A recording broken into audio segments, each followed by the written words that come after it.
Hey guys, this is GamerCow playing Sonic Generations, and we are getting a tutorial-based thing about the act system. As we kind of already established, you get one act for each Sonic, and yeah, it's all about platforming and side-scrolling and 2D, 3D-ness, and you know the general gist by now. We've already thinking that. I'm not sure I agree with the whole Act 1 tends to be easier though, and that's mostly because of Classic Sonic's control. I don't think it's as good as it could be, and so that's it. I think mainly it's the jump. I don't feel like the jump is as good as it should be. Also, I did take a brief look into the music thing from before. I think the music in this game is just really quiet compared to what you would expect. And I kind of want to go up here. It's not essential, but I just kind of want to do it. So, yeah, that's... How did I get hit by that? I call bullcrap, I never got hit by that. Whatever, I don't think it really makes a difference in the long run anyhow. It's just about 10 rings or something.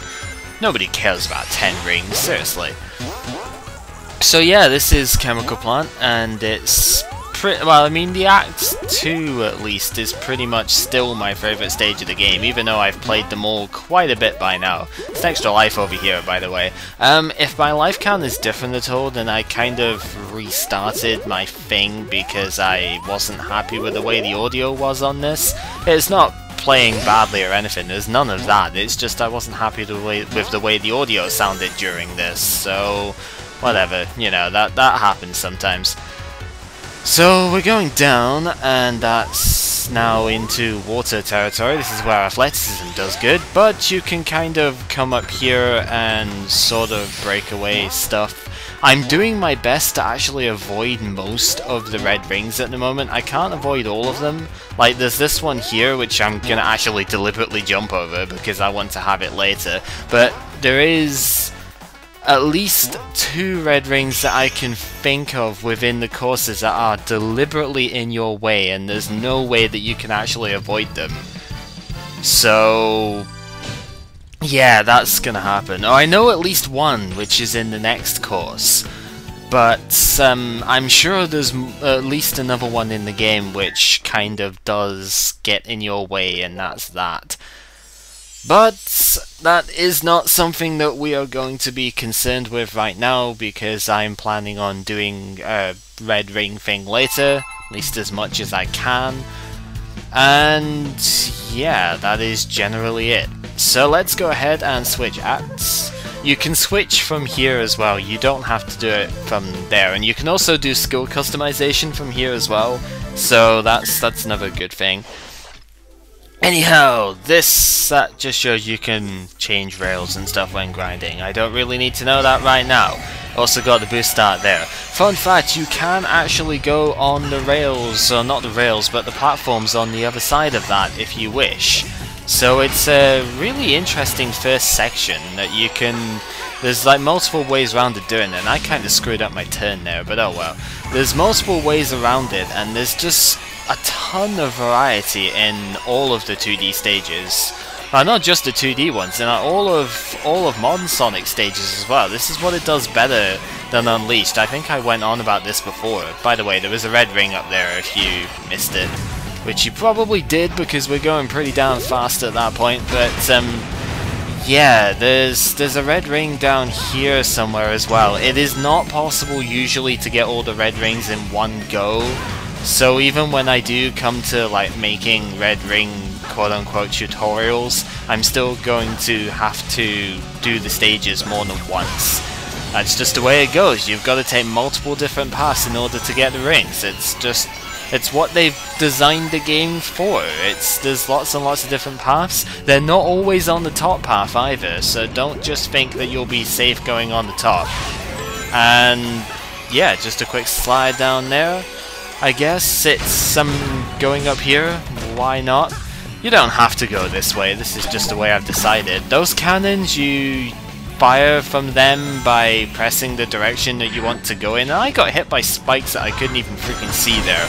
Because that's just totally fair, isn't it? Nah, it's fine, it was just... yeah, I couldn't exactly see them coming, so oh well. But yeah, there's a whole ton of routes as we've been saying, and I guess I kind of got caught by the water again there. That's sort of annoying. This bit can be tricky if you're not quick on reflexes, but if you've got sharp reactions, then there's no harm in this area really. There's nothing bad to say about it. It's just platforming, and I know platforming in the modern Sonic era, it's a thing, right? You would never sort of expect that, and this is a kick-ass freaking explosion scene there. I have no idea why the place is exploding, but I don't really give a crap because it looks amazing. So yeah, that's my take on it all. So let's go ahead and stomp on a bunch of dudes and get ourselves some rings on the way past. I love the way the 3D-ness works here actually, the way the blue bubbles of death from the original game sort of work there. It just looks incredible, and yeah, props to them for making that, I guess. And that is the end. Pretty quick when you know what you're doing, I guess. That's the main thing. I don't think I'm gonna S rank everything, because to S rank you've gotta not die during the stages, and there is a reasonably high chance of that happening later on. Sonic! Also, random cutscene, go. This chemical plant feels familiar. I'd never forget a smell like this. And that pink water makes me really nervous for some reason. Gee, I wonder why. This place is giving me deja vu all over again.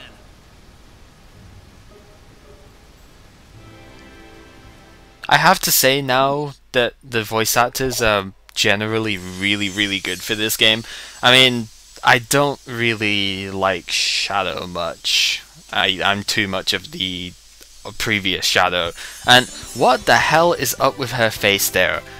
It's like she got caught with her pants down or something, as wrong as that sounds. Thank you, Sonic.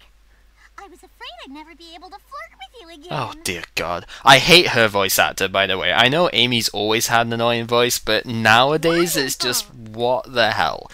Like, I was okay with the previous Amy, but now she's just horrible. I don't know what to say for it. It's just nasty. Anyway, we have enough points, so I'm going to go ahead and get myself the shield. If I actually press yes for it instead. So you got shield! Yes, we did. And Omochao is all just clocking up the points there. Excellent. Right, so customize, changing the thing. We are going to put the shield on. I have just about enough points to do that, so yay. What the shield does is it gives you a use of the item, no, the traditional shield item. It doesn't actually... Well, maybe we'll just go into that next time. So, I'm basically doing one zone per video type of thing. I think, although they might turn out pretty short for the main stage stuff, I think that's maybe the best way of doing it, rather than just doing everything all in one go. This game is short enough as it is, so I think it's maybe for the better that I just go ahead and do stuff that way. And oh gee, I wonder where this might be. It's totally not a place that we've been to before in a different game or whatever. This has been GamerCow playing Sonic Generations, and join us next time when we go into this mysterious palace place. Who knows where that is? It's pretty obvious really, but whatever.